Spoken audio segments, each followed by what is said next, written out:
الرحمن الرحیم 923 صحیح بخاری۔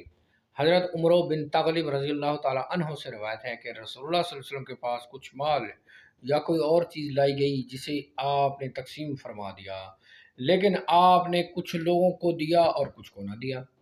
پھر آپ کو اطلاع ملی کہ جن کو آپ نے نہیں دیا وہ ناخوش ہیں۔ آپ نے اللہ کی حمد و ثنا کے بعد فرمایا، اما بعد، اللہ کی قسم میں کسی کو دیتا ہوں اور کسی کو نہیں دیتا، لیکن جسے چھوڑ دیتا ہوں وہ میرے نزدیک اس شخص سے زیادہ عزیز ہوتا ہے جسے میں دیتا ہوں۔ نیز کچھ لوگوں کو اس لیے دیتا ہوں کہ ان میں بے صبری اور بخلاہٹ دیکھتا ہوں، اور کچھ لوگوں کو ان کی سیر چشمی اور بھلائی کی وجہ سے چھوڑ دیتا ہوں جو اللہ نے ان کے دلوں میں پیدا کی ہے۔ عمرو بن تغلب بھی انہی میں سے ہیں۔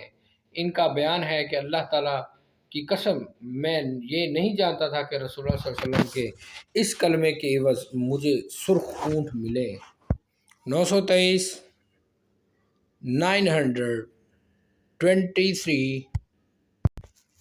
923 صحیح بخاری حدیث نمبر 923 صحیح بخاری حدیث نمبر 923